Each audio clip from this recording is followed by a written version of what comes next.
Hello everyone. Hello. Hi. Welcome back. Post Saw 6. Was it? Yeah. Yes, 6. This was 6. Have you lost track of which one is which yet? Not really. So, feelings? Yeah, alright.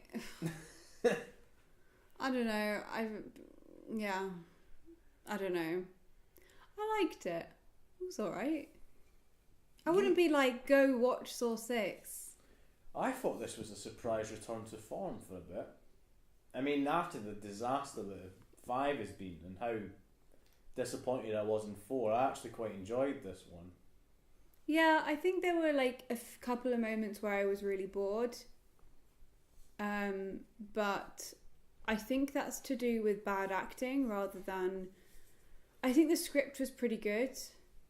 And like the editing, like of where the scenes go and stuff. Like, yeah, it felt different. The actual feel to the movie was a bit... reminded me a little of 1 actually. Because it was the editor is now the director of this film. So I quite liked the changing pace. Like it didn't feel like A, B, C. Like it felt that C was now integrated into both parts. Like it flowed a bit better, I felt.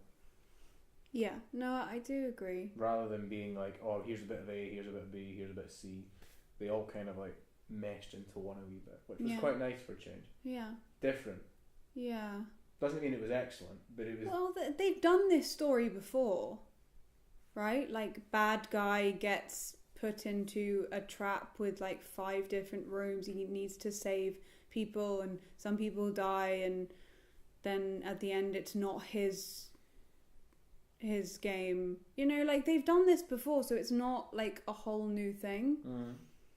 But because it's Saw, it kind of redeems itself, because also at the beginning, like, you're thinking, oh, I don't like this guy, so I don't care if he dies. But then it's not his game, so actually it's Tara's game. So her husband didn't deserve to die. So it kind of redeems itself in that sense. Which is clever, because you actually care about those people. But there are a lot of arseholes in this game dying. Do you know what I mean? It's like, okay, like the carousel game, that could have been really interesting, but they were all fucking arseholes. And I know no one should die, like, I get it, but I actually wanted all of them to die. I think that's one of the big things that people say about this film, that you don't want anyone to survive, really. Not really, whereas no. in, like, especially 1 and I'd say 3, you wanted people to survive. 2, not so much, but 3, there was definitely a feeling of, I don't want this person to suffer this. They don't deserve this to happen. I don't, like, even the girl that gets her hands trapped in that hand trap, she's a bit of an idiot. And of course, but what does she do? She's a prostitute. No, she was a pimp, wasn't she? Oh, is she a pimp? Or was that somebody else? No, that's the girl with the hair. Oh yeah, that's 4. Jeez, see, we're getting confused between stories. I knew this would happen. No, I'm just saying that, like, she didn't really do that much bad in her life. She probably did yeah. Anyway, Yann, any more thoughts? The rest is silence, Yorick would say. Instead of Hamlet Jr. Yeah, I have absolutely nothing to say. Really? I have a few notes for when we record, but now, not really. God, this might be a short episode then. Alright, well, it looks like I finally killed you. I knew this would happen. It's getting a bit tedious. Like, I think we've seen these films before, so... Well, you've only got 2 left. Yeah. So... Yeah, Saw 7 and Jigsaw V2. Which is very true. Yeah. So yeah, we will... This is now on the YouTube videos, so you'll go straight into our opinions of this movie. So this should be interesting, considering Yann has nothing to say at this point. I wonder if tomorrow, when we record the episode, we might have a long discussion. I have the language thingy, which I will not spoil now. Oh, nice. Oh, yeah. Nice. Yeah. A welcome return to Bilingual Corner. Awesome. Excellent. All right, so See you around. see you soon. Won't be on the audio. Hello, everyone. Hello. Hi. Thanks for being with that interlude of stuff. We should do them more often because that'll value people if they subscribe. I like little interludes into a podcast. Yeah. Do you manage? I managed to stay consistent. I have the same how's it called? Cyberdog T-shirt for all the Saw episodes. Well, thanks for giving us the memo 6 episodes in, Yann. Ah. Yeah. I'd like to say now that Language Corner is back. Yay, Bilingual Corner. So I'd like to, just in case some people don't know what that word means, I'll introduce with this. A sage in classical philosophy is someone who has attained the wisdom which a philosopher seeks. Right. So this film is called Saw 6, which in French would be Saw 6, which, if you don't speak French at all, is not funny, but would be the equivalent as if someone had decided to call that movie Saw Sage. Oh. Oh, really? Yeah. Oh. That took me way too long. I just got it. Yeah. Do you want to do that joke again for Anouk's benefit? Sausage.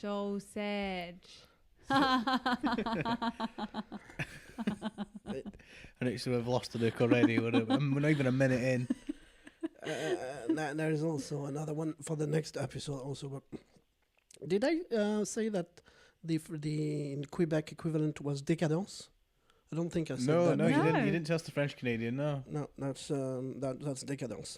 And also, when we were watching that Saw 6 yesterday, we noticed something interesting. So the guy who was referred as Bluetooth in the previous episode, whose name was Agent Erickson. Erickson, yes. Who there was a doctor called Jab Artson who invented Bluetooth while working at Ericsson in the 90s.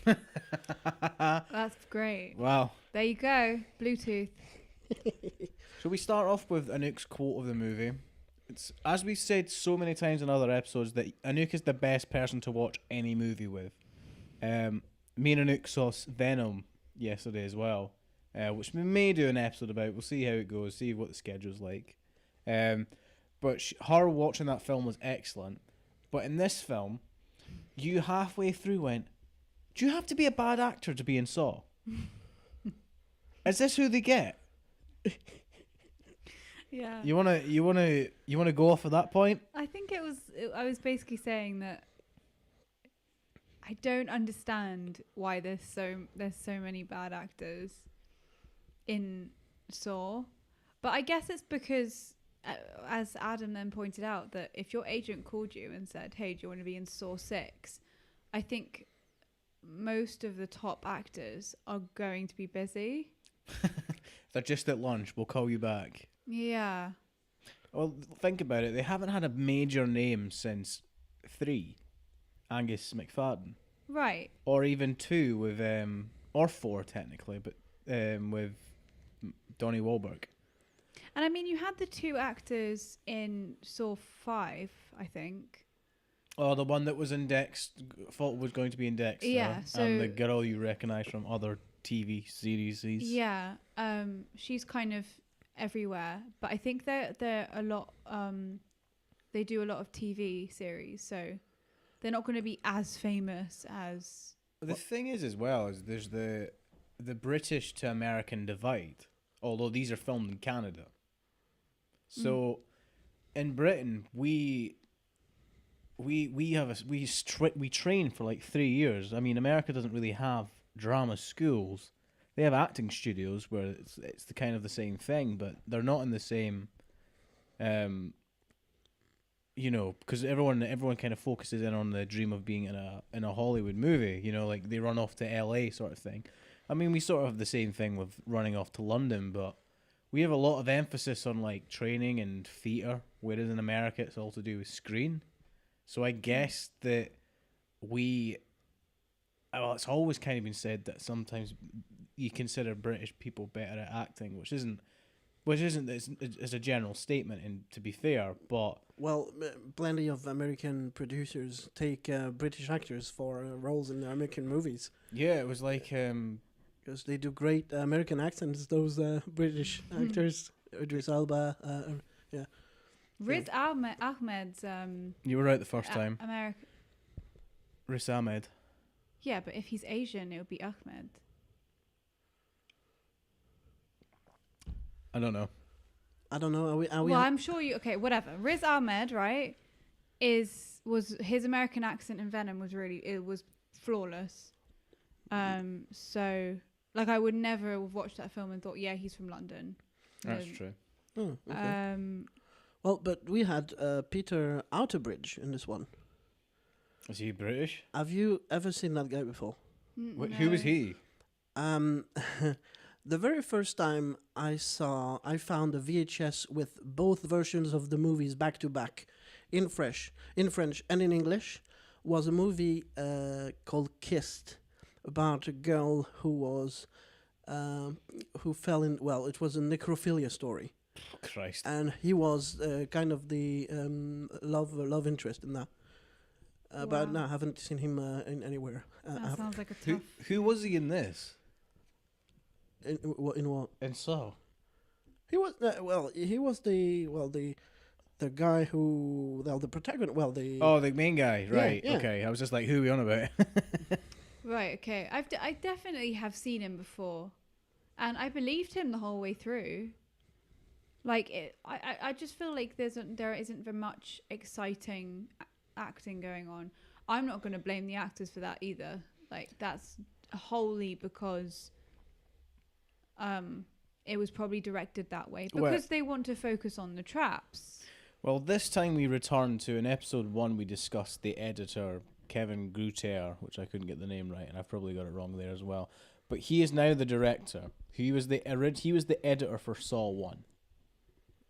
So this is the first time it's moved away from whoever did 5, which was he was a production guy, right? And now we've got an editor. Because it wasn't David Lee Bousman for 5, it was somebody else. And now it's deliberately changed from 5. I can see why, because 5 did not go down well reception-wise. This film had to achieve something that 5 failed to do, which was entertain people. Yeah, they wanted to keep going with the franchise. They didn't want it to kind of fizzle out with 5 and then end it on 6. They definitely wanted to keep going. So. You can clearly see in the story of this one that they are getting to an end game. Like, it is clearly being set up to enter the third act of a play. If Act 1 is John, Act 2 is like the aftermath of John's death, kind of trying to carry it over. This is now Act 3 the end of this is Act 3, like, right, get rid of everyone who's not doing what they were told to do. Well, there was, I think, for the first time, a very definite,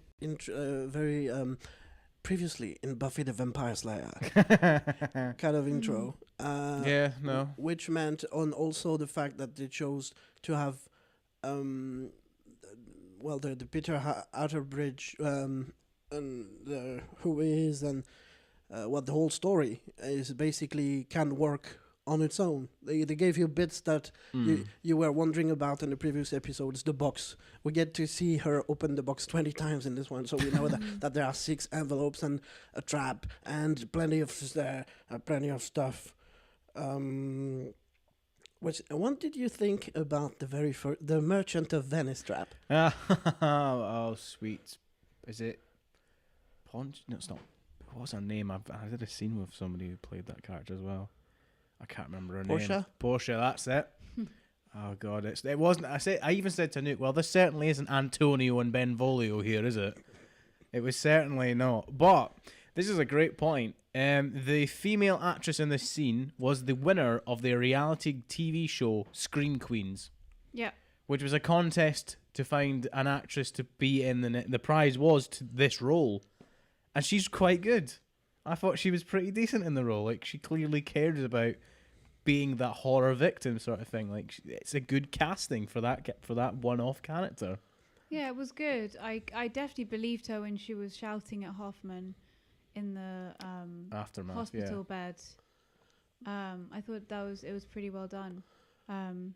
So yeah, well done her for erasing stereotypes about people that win reality TV shows. Yeah, they're not all terrible, you know, like win to be an extra thing. Although Yann kind of blew that apart in his role in like Con Man. No, Con Men. Con Man. Con Man, I was right. Con Men is Paul Wilson. Con Man is the series you were in. Perez is back. Yeah, I feel like they couldn't get her for 5, and therefore they wrote her out, and then they could get her for this one, so they wrote her in. I feel like that's the only reason she wasn't in 5. And our appearance is like the stuff that they had to add if people didn't see the previous ones, which was clear exposition, but still it was said like, you let me think she was dead. Well, we knew that, but now that it's in there, it adds towards the fact that you could see that on its own, I think. I do feel sorry for anyone who's picking up, I'll just watch Saw 6 and just go in straight with 6, because by this point in the series, it's like, yeah, you need to have paid attention. I mean, even the fact that they even make 5 erasable by the fact that they write out the whole trap of 5 in the first 20 minutes of this film. They explain the whole connection of 5 in the first 10 to 15 minutes. They're like, oh yeah, the Strom, who Hoffman frames to be the Jigsaw killer, that was in 5. He's like, oh yeah, he set up a test of people that burnt down a building. It's like, all right, there's 5 for you. That's all you need to know about the A plot of 5. It's funny because I think it's probably in the latest ones. I would say then Costas Mandylor is the thing I like, the person I like in that, because I really liked the coffin, we know that. Yeah. But his own trap at the end, that's one of the stuff that I really liked out of the whole franchise. The upgraded reverse bear trap. And how he gets out of it. Yeah. Mm-hmm. I mean, that is the only trap in the whole series that has a 100% success rate. Nobody has died from that bear trap yet. Amanda got out. Hoffman got out. Yeah, talking about Amanda, there is another survivor. We know. Mm-hmm. Yeah. That's weird, remember, because the film starts with the obligatory opening trap, and then immediately we're thrown into this point of view shot of Amanda and Cecil from 4. Yeah, for a second, yes. Yeah, which was like, oh, why are we here? Mm-hmm. Yeah, but I think quite a lot of franchises do this, is that they don't really want to start a whole new story, and so they go back to the last few films and try and explain things that might have been a plot hole, and would have. But obviously, when you're watching it, it's not a plot hole. It's just they want it to be, so that in the next film they can like over-explain everything that happened, and that kind of annoys me, because then it's like you. Like even Adam all throughout the film was like, so that happened before the first one, but after this and before that, after this happened. There's a scene in this film where we, because the main one of the smaller twists in this that is Jill is absolutely 100% part of the team. That if you were not sure that was a thing, which in 5 it is not explicitly said that she is part of the game. Or in 4, I mean, she gets left the box in 5, but we're like, oh, what's in the box? But then we find out that no, Jill is involved, and Jill has been left a set of trials to put people through. Yeah. It's after that we get a flashback with John introducing Amanda, obviously after the bear trap scene from 1. So I'm like, right. So this scene happens during a flash, because remember, in 1, Amanda's test was a flashback. So that is a flashback referencing a flashback that happened before the first flashback from 1. Yeah. Amanda, who was a client, treated by Jill at the hospital. Yeah. Yes, the clinic. We discovered that she was in on the kind of killing Gideon. Yeah, the robbery of the mephedrone. Or whatever I don't know if they use mephedrone in America. I know that's used over here, but there might be other drugs in America used for heroin addicts. Anyway, we get to see how the rack is set up. Yeah, I remember when I was watching 3, I'm like, we come back here again at some point, and it's in 6 where we see Hoffman just being a dick, basically. Yeah, I think that the sad thing is about Jigsaw is that he has all of these accomplices, but like they don't actually understand what he's doing. Yeah. They all two of them. Oh, wait for number 8. Jesus Christ. All 3, 4, however many there are, they don't actually know. They all they want to do is brutalize people. That's actually why they're involved in Jigsaw's thing. And you see this clearly because when Hoffman is screwing around with this rack thing, Jigsaw says, do you like how brutality feels, detective? Yeah, something like that. Exactly. But then also when he throws the guy out of the wheelchair. Oh my God, I can't speak. The wheelbarrow. Okay, let me start again. All right, fair enough. Go again. Jesus Christ. Are you okay? Yes, I'm fine. I just can't speak. It's really annoying. So, when Hoffman takes the wheelbarrow and like flings the body out, Jigsaw's like, that's a human being. And Hoffman immediately says something like, oh, I don't care, or he deserves it, or some shit like that. Yeah, like, oh, you can't talk. Like, you want the same thing as me. You know, you want them to suffer. That's it. You want them to suffer as much as I do. Like, don't deny it. It's like Jigsaw has the worst work placement scheme ever. Like, he just picks up the people that are absolutely useless. And then he allows it. But the way that he teaches is that, okay, you fucked with me? Just wait. Just wait. I'll get you. I'll get you fucking back for that. I know. Just wait until the screenwriters manage to piece all that together. Yeah. Exactly. The way that they did it is from that point, you see Jigsaw looking at Hoffman like, oh, I'm going to get you back for that. And then, so what he does is he dies. In his will, he sends an envelope to his wife. In a box. Saying, like, with pictures of like 6 different people. But then he says, the 5 photos you send to Hoffman, but keep the 6th photo for yourself because the 6th person is Hoffman. And we're going to get him back. Oh my God. Don't forget about the secret package that she delivers to a hospital somewhere. Yeah, what is that? That, you'll see. Could you not guess what that was? Is that for Gordon? Yeah. Yeah. Like, that was the first hint that, oh, Dr. Gordon might be alive. So this is like, because this all is before the first one. Oh, that was a flashback of Jill going to the hospital, no? No. So I know we discussed earlier in the series, in the very first episode, I went, let's not talk about other movies. But this isn't really talking about another movie. This is the fact of going, at this point in time, I reckon they are negotiating the contract for can we get Kerry Elwes back. I think enough time had passed and maybe Kerry Elwes needed a paycheck or whatever, you know. They bridged the gap. I wouldn't have been surprised if every other year they kept coming back to Kerry Elwes and going, hey, do you want to be in Saw? Do you want to be in the next one? And him going, no. So I think that something in the back of the background might have been going on, going, we might be able to get Kerry Elwes. He was a bit more cooperative this time round, but he wasn't 3. Maybe we can get him in. So they set up the reveal that's probably coming. Was this one the sausage? The one that was also marketed as Saw 3D. No, that's the next one. Oh. Saw 3D is what and is now retroactively known as the final chapter, which is now not true because there's Jigsaw. But I think I read that this one was supposed to be 3D, but the director didn't want it to be 3D. That doesn't surprise me. So he was like, he kind of put a stopper to that. The production company like saying, oh yeah, we're going to make this and a 3D version of it. Well, the thing, do you remember the 3D fad? It is a fad because nobody is doing it now. There is nothing being billed as 3D. It doesn't work. When I went to the Marvel Marathon Film Festival thingy, plenty of them were just IMAX, standard IMAX. Didn't even bother with a 3D, even though it existed at the time. Yeah. Because this is 2010. I can't remember when Avatar comes out, but Avatar really did, like, everyone went, oh, we got to do 3D now.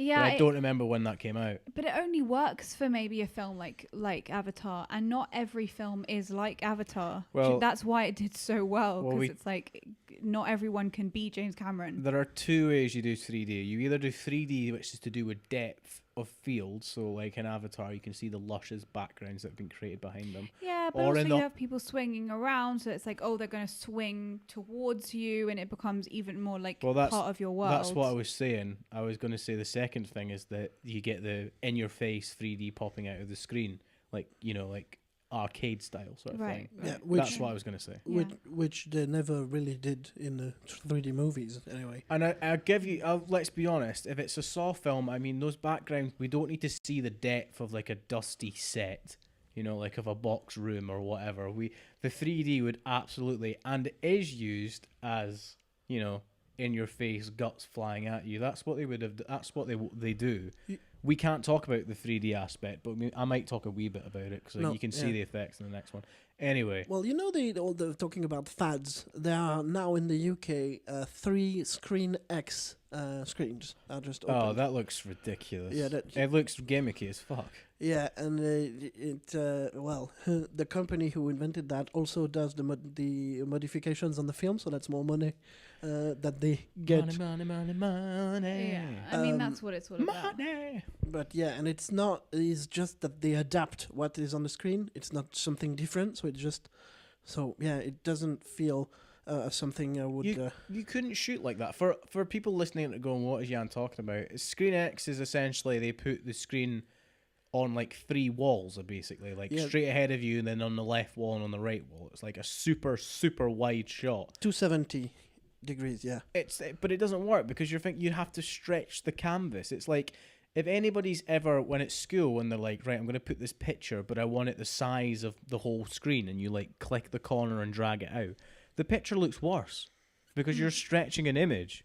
If a film isn't shot at that length of screen, which you would need a hell of a wide lens for that, it isn't going to look pretty. It's going to look a bit worse. Well, it's a good way to make money, because it adds £8 to your ticket to go. Yeah, Screen X 4DX. In the same That's crazy. I didn't enjoy 4DX that much. We saw 2. Did we see one thing in 4DX, or have we seen 2 things in 4DX? One, I think. We saw Magnificent 7, the remake. Yeah, in 4DX, which was I thought okay. that it took away from the experience, because there was so much going on. Like, your chair was being violated, and you didn't know where your senses were supposed to be focused on. No. Yeah, you have to get used to it. I mean, so I was born in Provence. I moved around Paris, but as soon as I started to have a kind of a Parisian accent, my parents was like, "Oh no, let's move somewhere else." I moved in the center of France, which is very close to our place. There is a place called the Futuroscope, which is the European pioneering place for all thing cinema screens and everything. There are still at the moment like 3 or 4 IMAX screens there. There's one where you have one in front of you and one below you, so you can feel like you're flying and that kind of stuff. So, and there was also a 360 for many years screen, but not like the one screen and then 2 sides like the Screen X thing. But that thing closed many years ago. So I've been used. There was what is now called 4DX, and all that kind of stuff is not novel, because we've been when people went to Disneyland or Park Asterix and stuff. We never went to those, but we often went to the Futuroscope to see movies in big screens and 3D sometimes. I had a friend that went to Park Asterix, and I was so jealous. I always wanted to go. Oh, I've never been there. It's still out, I think. Is it still going? Yeah, wow, that's great. There was something in there that I've heard a few times before. I never went to check, but Adam, you said that it's from that movie that you learned about that, when John Kramer explains that in Asia, you go see a doctor and you have to pay. Well, basically, you have to pay to keep healthy. Yeah, so this film, we'll get to a gripe I have with the return of the gripe word I haven't used in a long time.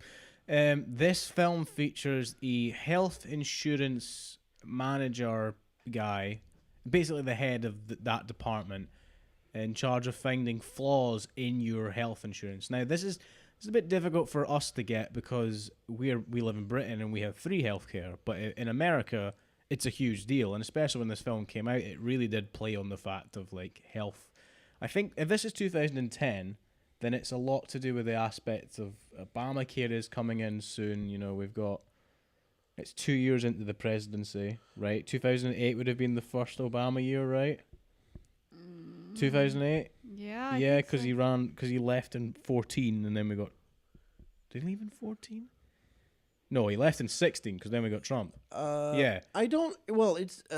Anyway, there is a difference because those kind of life insurance, daily life insurance. Yeah, obviously it's covered. Like if you have to go to the doctor, but an insurance on your life in France, you have to contract something else for if you die or if you have a tragic accident, someone will get some stuff, but it's not free. Yeah, no, that's our thinking here as well. Like, if life insurance is a separate thing, that's a payout if you die, if so on and so forth. But yeah, you see that. See lots of adverts on daytime TV. Yeah, talking about how I have a great family. When I die, I really want them to have something. It's always about when I die, something will go to my family, rather than it being something that you'd have to deal with while you're alive. Yeah. I guess. Yeah, the one I had in France, which was sponsored by the Navy, sort of, was weird because it was in case of death, my relatives would get like 20,000 euros. But if I was to be incapacitated from 80% up, that was 10 million. Whoa! So if you got if you were paralyzed from the neck down, basically, your family would get 10 million euros. That's a lot of money. That's a hell of a lot of money. Yeah, or maybe 2, but yeah, still, Jesus Christ. That's quite something. See, yeah, well, I mean, that's because you've got to live with that. That's the thing. Yeah, and that's horrible. Like, yeah, that's wow. It's not easy. That's one of these facts you would only know if you were in the Navy or the Army. Yeah. That's one of those things that you would never know. It's a lot of money. I didn't know it'd be that much. But the fact that it was with the Navy helps with the premiums every month to be a bit cheaper. But it's pretty much the same everywhere, I'm sure. That's amazing. Anyway, the whole point is that the guy is being tested because he denied John Kramer the chance to cure his cancer. And it's just like from the get-go, we don't like the guy. We don't really want this guy to survive the entire film. And this is where Saw has made the leap that what made it stand out in the first place. The first film, we actually felt sympathy for the people in the traps, whereas now we're egging them on to be killed. Like we just don't care. We're just there to see the traps and people getting hurt now. Yeah, this was my big problem, that especially when you know that it's a film you're watching, like from the get-go, there are so many of these characters that you don't care about. So even if they live or die, you don't care because they're assholes. Yeah. Like, and it's, I don't know, I feel like every film set has to have like a therapist or someone who's very empathetic, because you're not going to have your audience empathize with people screaming, saying, "I'm pregnant, I've got children, please help me." Like, you'll just shoot her in the fucking head. It's a shame because that trap that Anouk is referring to, the carousel trap, it might be one of the best ideas they've ever had in Saw. It's up there. It's like super, like it's one of the best ones they've done. When people remember Saw, they think like pendulum, reverse bear, Venus flytrap, carousel. Yeah, like those are the big players. And the fact that it's wasted on people that we just don't care about is like, it's such a wasted opportunity. Yeah, I remembered that one. Mm. Yeah, from watching it last year, preparing for Jigsaw. Yeah, and I think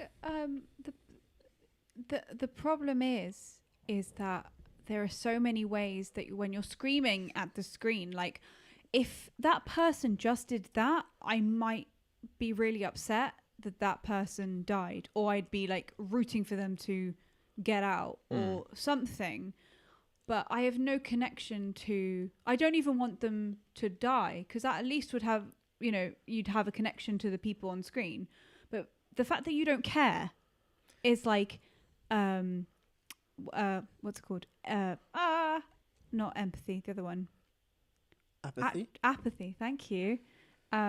It's like apathy. You feel apathetic about it, and it's like that's the worst way to feel about a film, because either way, you've won. So who cares? Yeah, we just know that those guys are in the dog pit. And they're not good. Well, they're not good because at the top there's the guy, but they're doing their job basically. We don't get any relationship to anybody on that carousel, so it already shoots itself in the foot by going, oh yeah, here's people we don't care about. Yeah, and they're not nice people. It's not about their job. Like that you can get away with, because you can just be like, oh well, they're just doing their job, like it's fine. But they actually act whiny and screamy, and that's annoying to an audience. Like I've said this on a couple of episodes, but I'm really glad that I got the chance to do Bull as a lesson in when I was training as an actor, because that taught me that you can't play states. And this happens a lot in Saw. There's a lot of playing the state of I'm in danger, help me, help me. Yeah, there's the other one as well. Jill and Hoffman play evil. Correct. Jill, this point, because we now get the twist that Jill is full on evil, her choices beforehand have made sense now, because she's playing the villain, but because she's been playing the villain since 4, it's not really a twist that she's involved. Yeah, she's always kind of... Yeah, she was a bit uptight from the start. Yeah, she's playing the I am a villainess. I've got Fear something. Me. Yeah, I've got something that you want, and I'm not going to give it to you. And it's like, if I liked you, it would be fine, but you've always acted shady, so I haven't trusted you from the beginning. And it's the same thing with Hoffman. Like, I know that you've always thought that knew he was evil, but the fact that other people know, it's like, I don't care. The problem is with Hoffman, I feel, is the thing that made John the whole Jigsaw thing interesting was that they never got Jigsaw. No matter how hard they tried, they never tracked him down. He was to his death scene in 3. The police never got him. They never caught him. He never escaped. No, he died on his own terms as well, right? He knew that he could either be shot by Jeff. Yes, Jeff. Yeah. Or his cancer would kill him. So it was always on his terms. The police actually never killed him. I've forgotten what I was saying. I was saying a point there. Sorry. What was I saying? Well, yeah, so that he never gets caught. Whereas Hoffman has always been never elusive. If you get what I mean, there's no mystery to Hoffman. It's very much he's a police detective, but he's also Jigsaw. It's you can't really be both. Yeah, do you know what I mean? He does. I think he plays that as well a bit too much. This isn't me going, for the actors. I'm not saying this is their fault. I'm just saying that the decision was, I'm gonna play evil. Yeah, absolutely. And I'm gonna play someone who is a psychopath or a sociopath, someone that doesn't feel, Popular someone word that has these days. no. I know. Sorry. This is not sponsored by BetterHelp. No. Well, or Shane Dawson. Yeah, cut that bit out. Well, the thing is, so I went to see. I've never seen any version of Othello anywhere, but I went to see Mark Rylance as Iago a few days ago, and well, obviously you get the sentiment quite quickly that Iago is not a good guy, but he's playing it. Mark Rylance is playing him in a certain joviality, so that even there is a line at some point, I hate the Moor, which is in the middle of a monologue, but he's just being jovial and everything, and then there is at least a 10-second silence before it delivers that line. Yeah. And all the way through, you're rooting for the guy, but he's like always the funny. I don't know how you're supposed to play that guy, but I'm pretty sure that's not how he's usually played. A jovial like that. He's like he's a fellow's best friend, isn't he? Like in the play, like but he's jealous. He is jealous of a fellow's victories. Well, this version was cut, so I've read in the dramatist thing in the Shakespeare app because he believes that Othello slept with his wife Amelia. Oh, So apparently stems from that, which you don't get in that version of the play, but in the full version, there isn't a big aspect of that. The amazing thing about Othello is that, I mean, Shakespeare's a fucking genius, but he wrote it that Iago's like motiveless. Like you can read it like he has no motive. He just hates this guy because the racism is used to sway racist people, and the sex stuff is to sway other people. But himself, talking to himself, like the asides that he has, he never actually says, I hate them more because he actually he just hates him. And so can you tell that I did this for A-level? I'm looking forward to recording the Othello Would and O episode if Anouk knows this much already. I'm like, damn it, we need to save this for Would and O. this play like gets me so much. So, but that's why Iago's so interesting, because you can put anything you want on him, but that's why it's awesome for an actor, because as you said, you can play him in any way and it could work. The problem with Hoffman is that he's very like one-sided, and it's like after 3 films of that, it gets a little bit tired. Yeah. And I feel like maybe even the actor is tired, because it's like if you're only doing evil, after a while you just lose tactics. What other tactic can I use? Because I've used them all. My first ever main role was Judas in Jesus Christ Superstar, and that whole musical is the last days of Jesus Christ, but told from the eyes of Judas, which was quite interesting as a young person, because I remember having all these like ideas for it, but ultimately because of direction, being put down one direction of like kind of evilness, but it always felt complex. And I've never told this story out loud, but I'll tell it. During my last night of doing that show, because it's a musical and you have to sing the whole way through, my voice was knackered, so I had to make compromises, because that's the thing. It's a musical where everything is sung, so your acting has to come through singing. So I obviously had to try different things, because I'm like, my voice is killing me. I can't do it the way I've been told to do it. So I got to try some new things, and this was before even ACS, so me understanding tactics and tasks and whatever. But I remember being taken aside at the end, going, if I was in a professional production, the director would have sacked me because I did everything different on the last night. And I was like, that's kind of a bit shitty, but I don't know if I agree with that or not. With the whole idea of like, I understand obviously if you do something different on stage, you will probably get shit for it, because the director will be like, if it's that sort of director going, no, I want you to do it pitch perfect, because there are people like that. There are people that will understand it. But the way that this story links into the episode is because I reckon at that point, because you know it's working, you're not going to change it. Yeah. And you've been told to do it a certain way. I think Costas Mandylor, it's easier to do something you're comfortable with. So if it's been working for the last 4 films, you know, why change? Why change what you're doing? Yeah, it does depend on what director you have, because you do hear that some directors are like, oh yeah, and then he came on set and he tried this thing and it was really...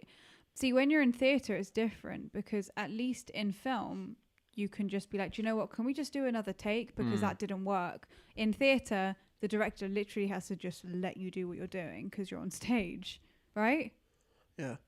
Yeah. So I feel like if you're about to go on stage and you do something completely different to what the director has been telling you to, that's a dangerous move. Obviously, you were young, Adam. Like, I think it's a bit unfair But at that age to be like, "Oh, go fuck yourself." It wasn't in the case of like I'm acting differently. It was genuinely voice preservation. Yeah, well, that's not your fault. That's not your fault. You shouldn't have been sacked, but I mean, maybe you should have had a conversation with him. And I feel like now you would.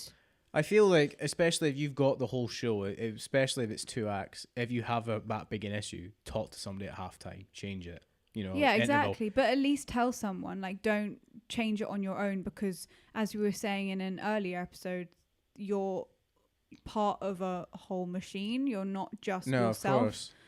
And so your ego can't really get involved, and all you have to do is just be like, okay, I need to tell someone that I need to change something, because if I do that high note, either I'll lose my voice for the rest of the gig, or I'll like crack at the top, and that sounds even worse. It was a difficult time as well, because it was like it was difficult because it was a youth production. I was I think I was 16. I might have been 17 at that point.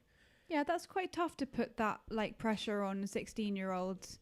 From somebody that wasn't in the industry either. That was another thing. The guy was I don't know. He still does DJing. I think he also works in ASDA as well. But I was like, that kind of made me comfortable, because say if Mark did it, or say anybody that I've worked with as a director that I respect, because they have a vision for it, right, and an idea of what they want. Yeah, but with this thing, it was like, this is a youth production, and I know it's like the story I told with the Brussels sprouts. You know, it's not ruined the whole thing, has it? No. I think as well, though, that like if that happened to you now, you would have spoken to someone. No, absolutely. I would have a discussion about it. Yeah, and I don't get me wrong. I remember I wasn't angry. I was like, I felt really ashamed. I felt like I'd ruined the whole thing. I felt absolutely crushed. I felt like just absolutely this cave of a man. I remember I was actually going to ask somebody out after the whole thing. And I nearly went, nah, screw that, because I'm such a failure. I can't believe that I've been doing this right for so long, and now I've ruined this on the final night of this thing. And I remember going up to people, like, I remember going up to the MD and apologising. He's like, there was nothing wrong with it. Yeah. So it was like this whole thing of like, I just don't understand what I've done wrong, and wanting to change it, like the whole thing of failure and what can I do to fix it, but just a lesson taught the wrong way. Like if I got the same lesson from Mark much later on, in a completely different context. But well, the thing is that you're on your own thing, so obviously you're fixated. But if no one came after what you say, like, well, that wasn't cool what you did, that's fine. Yeah, I agree. Because that's the thing. It's about live performance. You know, if you're on stage and you feel a moment and you try something. As long as it doesn't really screw up with the like blocking or whatever, like if it's a tactic acting wise, I feel like that's your game. You know, if you can't change a scene. You can't be like go on stage and go, right, every night I've been told to play this, like I break up with the woman. I can't now profess my love and stay with her. Like you've got to stay in the boundaries you've been set. But apart from that, as an actor, it's up to you to bring some options. And it's only fair if a director comes up to you at the end and goes, I don't like what you did there, then you take the note and you go back to where it was, but you find a way to keep it fresh for you within staying with the line with what the director wants. Yeah, you know. Yeah, of course. I feel like that's the way to do it. That's what I loved shit-faced Shakespeare Hamlet so much. At the Fringe, I went to see it 7 times, and it was, it's fantastic. Well, we'll talk about that in our Fringe episode, but yeah, it's obviously you introduce an unknown element into the play, so. Yeah, obviously. Thanks for the therapy, guys. I think it's tough though, because if something doesn't work, it's really easy for us to be like, yeah, well, you know, production director could say this and blah blah blah, but we actually don't know what happened, like behind the scenes. So it's a bit like, as just like a person watching the film, it got a little bit tired. So whoever's fault it was, or even if it wasn't anyone's fault, it just happened that way. Also doesn't help that it was obviously the last one, so you have nothing to rebound afterwards. Yeah, I guess. that's So, true for me. There is a scene I enjoyed quite a bit here, even though they milked it like crazy, when Hoffman is discovered. Oh my god, yeah. It's like you see corner of eyes from one angle to another. It's just like for like 5 or 10 minutes. It was like, okay, go on. I like how they had to try and explain themselves out of a hole. We talked about this in 5, that there is because the twist in 5 is, no, the twist in 4 is that Hoffman's involved, but the twist with the pendulum trap is it's not Jigsaw. We find out that, right, that was the thing set up by Hoffman. So the tape in the beginning of 5 is absolutely John, for the audience. But then in the film, they retcon it by going, yeah, it was actually Hoffman. I'm like, but it clearly wasn't. So they have to spend this film trying to figure out that this guy obviously had some super advanced tech, but so do we. I'm like, but it wasn't Hoffman. It was absolutely in the film. The one we hear is absolutely John. So it's like trying to explain out of its own conundrum that it created for a twist, which clearly sees that they don't write these movies back to back. I noticed that you really loved how he used Hoffman used Strom's hand for the fingerprint. Oh my god, yeah. That was a bit lazy. I felt like there must have been a nicer way to. It just didn't look very refined, and I don't know. I feel like sometimes a film needs to look good.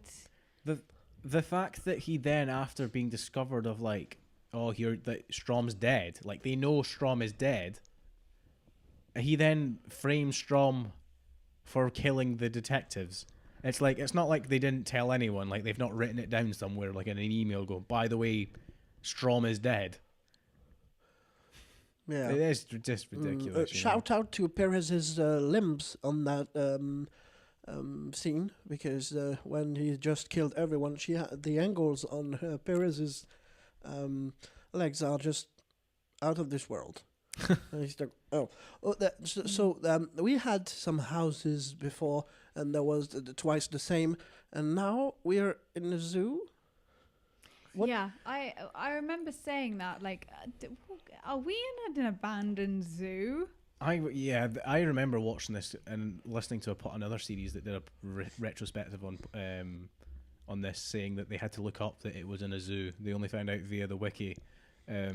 But there are bits in the movie where you see like doors saying zoological entrance, or like this is a zoo essentially, which is a nice, which credit where credit's due, is a nice touch for establishing where you are. But if you need to put like posters up to understand where we're at, it's a bit like maybe you should have taken a bit more effort like to set it up. But my other thing is like, remember the fact that in the first film that Jigsaw had to operate in an area that the gang only had like a 2-block radius, 2 YK. I think it was 2 YK. It might have been 2KY or whatever. No, it'll be 2 YK because 2KY is the phenomena that everyone thought we were going to die at the millennium. So I'm like, this city also has a zoo. I'm like, obviously there's no city set for Saw. There's no like specific world location. But where do you reckon this is happening? I don't know. It's an abandoned zoo, so like the whole series is just in a city somewhere. Yeah. They basically they were just trying to find creepy abandoned places, and I guess a zoo is perfect because there are like loads of little rooms leading into rooms, and you've got all the pipes underneath and all the the inner workings of how a zoo is built and all this stuff. So it's perfect for a torture house. So I guess that was their thinking. And I guess they wanted a way to have the barbed wire hanging trap. Oh yeah, sure. So they needed like a little platform, and then nothing, and then a glass, and then so how you'd watch animals, I guess. Yeah. So now the first few notes of Hello Zep are not entirely unrecognizable now. Yeah, the exaggeration and expandingness of the original theme Because is pretty huge. I've watched the video that you talked about. I think when Charlie Clouser is actually doing the Yeah, thing. he's editing 8, right? He's doing different bits. So I think in the clip that is it the one where they're doing the buckethead traps? Is that the one you watched, or is it a different one you watched? I don't remember. No, I think it was plenty of movie, the different versions, and at the end it did the actual very first one with the very first notes that dee dee dee. That's the hammered dulcimer, the name of the instrument, which is now so plenty of stuff added on top that you basically have to really listen to actually be able to. I just feel that as the series has got on, it's like the theme was one of the best things in number 1, and it's just slowly got more and more ridiculous, as have the films. So actually, Charlie Clouser might be super intelligent and going, well, these films are getting a bit more and more ridiculous. I'm going to make the theme more and more elaborate. Which, if that's true, that's quite a cool idea. Now, that's a really clever idea to do as a sound angle, reflect what you're doing. Because I think if we just had the original theme from 1, it wouldn't fit, Yeah, I guess so. That harrowing, just almost carnival-like music that comes on at the very end of 1 that affected us so much and still does. Like, you hear that original track and go, oh, wow. Yeah, it's amazing. Yeah, definitely. Game Over is back, so everyone said it now. Oh, Yeah, Jill got it great. Jill has a game over. Can we talk about the best scene in the movie, which is the franchise? The best acting of the franchise between the investigative journalist and Jill Tuck. Oh my god. Yeah, it was not great. It's amazing. Doesn't Jill open the door and immediately walk into shot? It's like that she pulls the door and she's in shot already. Like it's the most unnatural thing I think I've ever seen. It's anyone open a door. Yeah, no, I think it's just very obvious that either the script, they're reading from a script that's just been put up in front of their face. Marlon Brando style. Yeah, so it looks like, I had that a lot when we were at ACS, that if you don't know your lines, someone can just have the lines up and you could read them, but have them further away so that, the audience can't catch your eyes are reading. It just looked like they literally just learnt their lines and they were just saying it to each other. Do you remember on Game of Death, because Yann was the lucky one who got to do the fighting. I was the gamer, but you, Anouk, also got to do the post boy. Yeah. So you had the scene where you opened the door. Yeah. Do you remember how you acted in that? Like, you were doing something before you opened the door, right? Yeah. And then when the door opened, you look up as the door opens, not before the door opens. Like, you hear the noise as you do when you open a door. You then open the door to see somebody outside, and the person outside the door is usually just waiting, doing their own thing. Here's the click. And they look up. Because I know this because I'm a delivery boy when I'm not doing this. And I know that I just look about until the door opens. I'm like, right, the door is open now. I don't stare at the door waiting for the door to open. But with here, she is staring right out, ready to look at the person as soon as the door opens. Yeah. Just like in the previous movie with the old lady. Do you mind? Oh, the elevator. That's a great question. What did you prefer? Did you prefer the woman coming out the elevator? Don't provoke him, lady, or Jill and the journalist in this scene. Of those 3 options, what's the most ridiculous acting you've ever seen in the franchise so far? The elevator is pretty awful. The elevator is pretty bad. I'd forgotten about the elevator. But Definitely. The door opening doesn't annoy me that much, Adam. What annoys me is that they were just given their lines. It's like, guys, put tactics in it, slow down, rush a few things, stress that, stress this. You're an actor, this isn't supposed to be easy. You can't just read your lines out and think that that's okay. It just annoyed me because it was guys, really? That was a scene? I agree. That's kind of an interesting point. Do you feel that some people are just cruising through this? They just Or do you think this is them? This is the thing with actors, right? It's like, are they cruising through this because they've got a gig and they just like the money? Or are they trying, but they're just not any good? No, I think Because when when somebody tries and they're not very good, you can see it, and that's admirable. And these people we don't actually call bad actors. The people we call bad actors are the people that just look like they just don't give a fuck. I think I know exactly what's going on. I think that these people thought that they were acting in a certain way, then were told, can you please tone it down a bit, because on screen it can pick up every little bit of your facial expressions. But they toned it down completely, so they just look dead. That's quite a good point. Yeah, Yeah. and they were not even in any trap. Okay. Oh, Yeah, no way. yeah. Do we want to talk about the death of that whole franchise at the very end of those episodes, like the arrival of Paranormal Activity? No, we can talk about it now because this is when it happened. Yeah, we can talk about it now if you want. Okay, so you lived through that, Adam, didn't you? No. Why old am I in 2010? In 2010, I am 14. This one is 2009. This is 2009. Yeah. I am 13 at this point. So I'm 2 years off being able to see Paranormal Activity because they were 15. That is the thing that majorly played for its benefit, because Saw's an 18 and it always was an 18, but Paranormal Activity was a 15, meaning they could get a younger audience in too, which are more likely to go and see it. Because I'm sure, Anouk, you would have been old enough to see the original Paranormal Activities. Because you would have been, what, if you were born 92, 8 plus 9. 16. You would have been old enough to see them in the cinema if you wanted to. Oh, 8 plus 9. 17. Yeah, still old enough. Yeah, 17.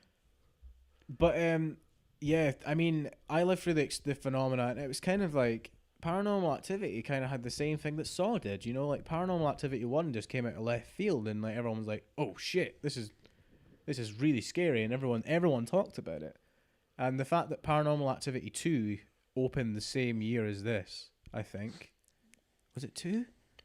Because I don't think Paranormal Activity became annual. I think the first one, and then there was a break, and then there was a second one. I just realized there were like 4, more than one. There's like 5 or 6 or something like that. Yeah, I only watched the first one. So. But because we talked about it in 5, that it started the effect at 5. Because 5 was so bad, nobody cared about Saw. Nobody came back to see this. You know, people gave up. So the fact that this one, for me, I found enjoyable, and they embraced kind of an attribute of what Saw used to be. Like, the 5 was this weird blip, but 6 was more in line with, like, it's had some essence of other ones, you know? And to which I enjoy. It just couldn't survive because Paranormal Activity was this new juggernaut in town, you know? It's tough, though, because I'm looking at how much they made, and they still made about 50 million more than their budget. Yeah, but if you think back to the first like 1, 2, and 3, and they're making a hell of money. They're making big bucks. This is a flop to Saw. Really? Yeah. You're also looking at it as a lifetime making. You have to look about how much did it make, like opening weekend and stuff like that. If you go back to that, like Paranormal Activity killed this at the box office. Like, because they opened around the same time, because they both come out Halloween. Oh, that I understand. I just mean that I'm not shocked that there are another 2 Saws coming, because they actually made quite a lot of money. Well, the thing is, there's only one. Because remember, we're looking at this now here. Remember, after 2010, Saw disappeared for 7 years. Remember, Jigsaw is 2017. But there's Saw 7. That's it. Yeah, that's the following year. We can talk about it now if you want. There was plans for Saw 8, right? But because of Paranormal Activity and because how 5 and 6 were received, they crammed all of 7 and 8's plots together to make 3D or the final chapter. Jigsaw. So no, that's later. Just the final one that we've got to watch next, and then Jigsaw's a separate thing. So they crammed that all together. So there was a whole, which we'll talk about more in 7, that there's clearly 2 plots happening in 7, and they've just been mashed together. Well, the golden goose can't lay eggs forever. Correct. And sometimes you have some extremely weird flukes. I know that Venom was smashed, and every critic was like, "This is crap. This is just bad," and it is killing at the box office right now. Yeah, it's gonna get. I mean, you don't get Woody Harrelson in for no reason. No, that's for sure. I actually didn't know who Carnage was, so I was. Spoilers. Oh shit! Sorry. It's all right. It's This will not- come out It's way. not that movie. It's fine. Okay. But I actually really enjoyed Venom, personally.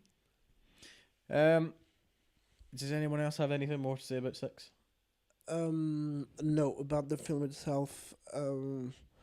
No. Oh yeah, we finally got a payoff. We finally saw what Amanda's letter said from 3. Yes. 3 films later. And so I guess I actually quite liked that part of it because it was like, oh, that's quite well rounded. We understand now that she had to shoot her because Amanda would, because that's her character. So I thought that was quite nice because that made the writers really okay. Yeah, Hoffman blackmailed her and stuff. Yeah. And it was nice because you could tell that the writers really cared about Amanda's character because you saw that that's what she would do. Like, she wouldn't be the type of person to be like, no, do it. Just tell John, I wouldn't care. She would, because John was like her father figure. Yeah. And she super cared about him. So I thought that was actually quite astute of the writing team.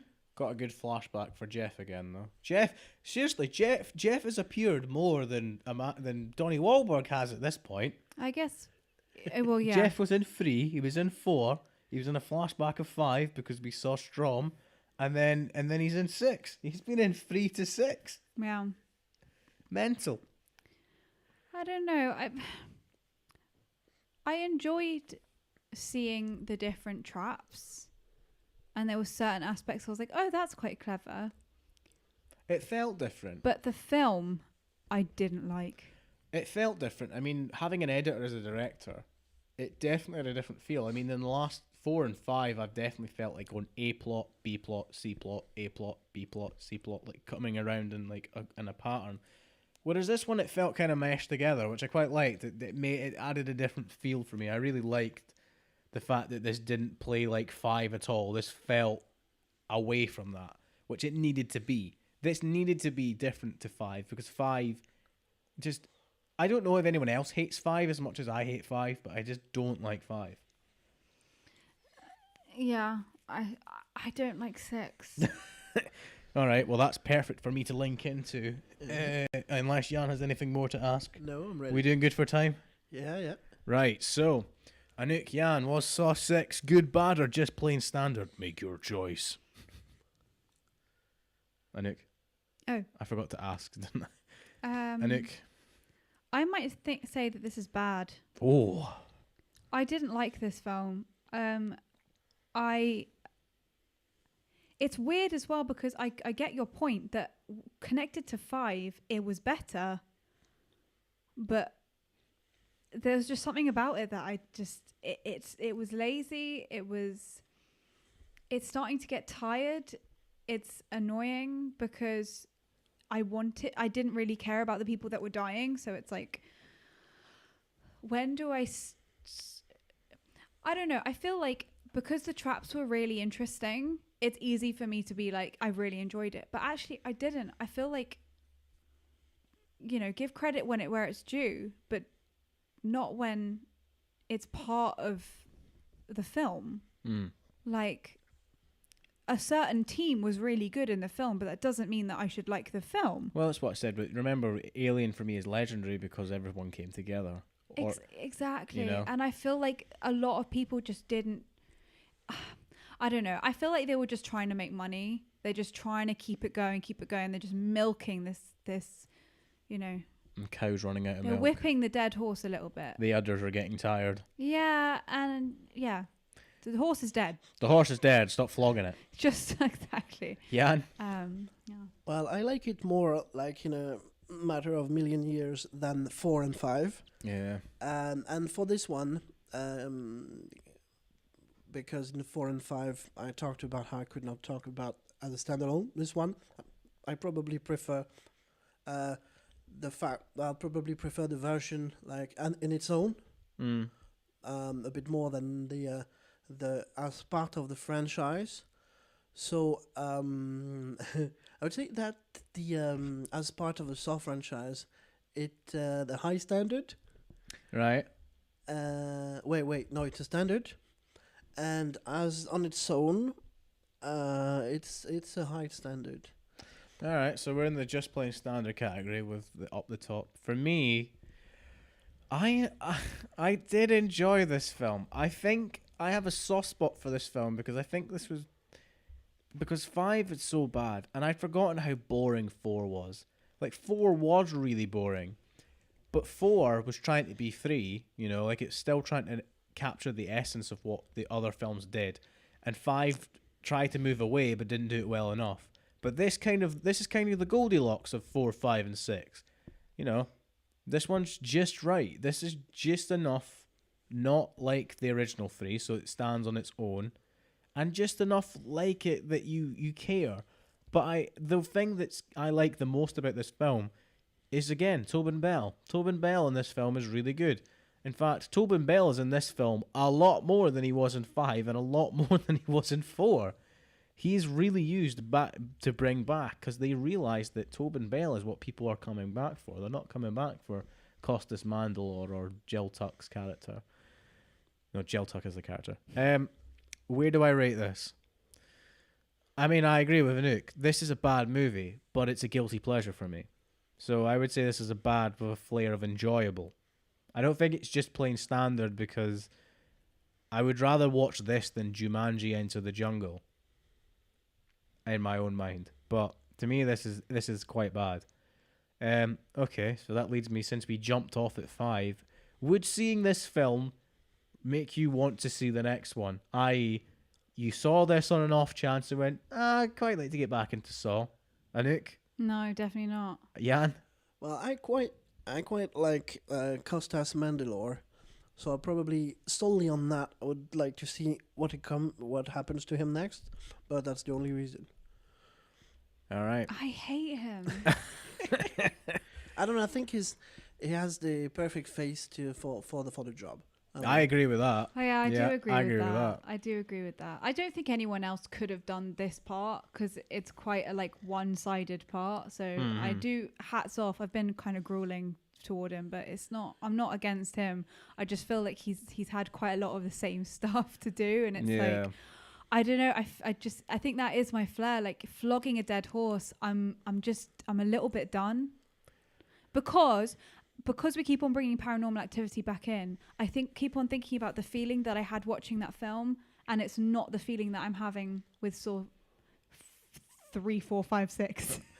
3 was all right. It was all right. No, okay, so 3 you couldn't watch. We watched the unrated version, and you were just like, "This is barbaric." 4, maybe 5, 6. Oh, 4 onwards. After the original writers Lee Winnell and James Wan left, I think it's been difficult to get a footing. It just feels a bit like a cash grab, which is just immediately annoys me. Yeah. The trouble is, if we really do think about this in the retrospect,